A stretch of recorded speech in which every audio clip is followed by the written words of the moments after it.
Siyempre, first question natin. Alam mo ribbon cutting? Bakit may... Meron tayo mag-ribbon cutting. Tapos pa-install dito sa Cavite Lord. Samahan po kami sa hapon at salamat po sa malamig na panahon sa Panginoon ay magiging relax ang aming pagtitipon. Lord, sa servisyo po. Maraming salamat po sa pangalan ni Jesus. Amen. Bago tayo po mag-ribbon cutting, mag-aaral lang po kami na konting katanungan po. Kaya, ayan. Basta, huwag lang English. Okay, first question.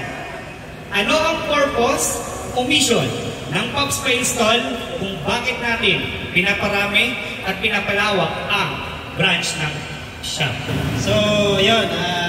Ano ba yung purpose, mission ng Pops Pa-Install, no? So, mahaba yun. Hindi ko kabisado.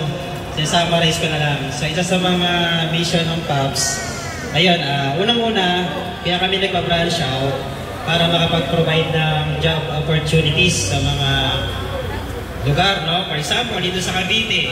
So, nakapagbigay tayo ng trabaho rito, nakapag-contribute tayo sa economy ng GMA Cavite. So, magitan ng mga taxes, business permit, tapos sa job naman, yung mga taong maka-jobless dito sa area, nabibigyan natin ng trabaho. So, pangatlo, ayan, yung sa customer naman, na-extend natin yung services natin sa area dito. Kasi, madalas na mga nag-walk-in dun sa Bateros branch, taga Cavite. So, ito na yung paraan namin para yung mga customer namin, hindi na sila lalayo. Okay? Kami na yung lalapit sa kanila. Yan. Siyempre, din sa mga gustong mag-business, meron din kami ino-offer na franchise.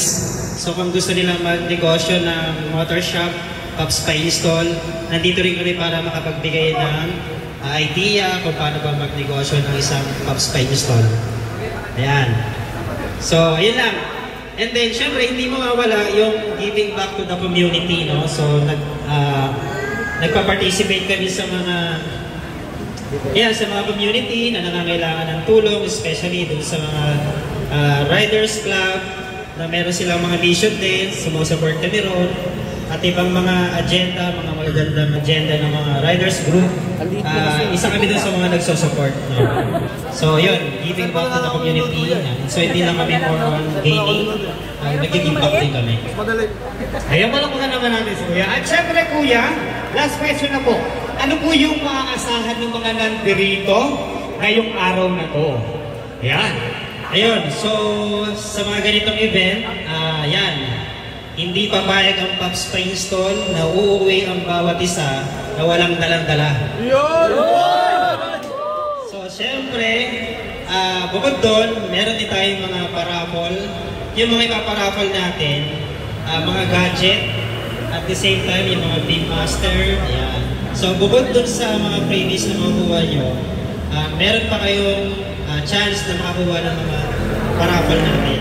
So, huwag kayong uuwi agad kasi pag tinawag yung pangalan ninyo at wala kayo rito, sorry, thank you, and goodbye. Wala, sayang.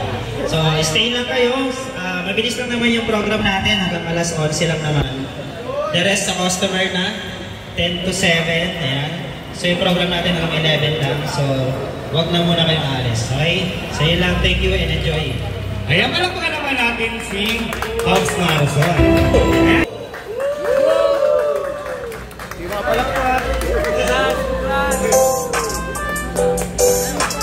Ayan, maraming salamat. Siyempre lahat po nandito para mapasok na po tayo. Siyempre, sa lahat po ng customer, kung ano po kayo sa may pahingat kahera para po, kahit pasok na po yung motor nyo. Ayan, sino po yung pwedeng mag-live na tumawag ng cellphone sa Pops Pa-Install Philippines? Wala rin akong pampakabit eh. Okay na no. At kasi ito malusot ko. Saan mo? Ano? Hoy, bossing! Ay, sarap. Anong pinakabit ng customer ko? Tie switch. MDN na alpha at saka nagpa-rewiring. Ayan, naka-live lang po kasi kami dito sa Pops Pa-Install GMP.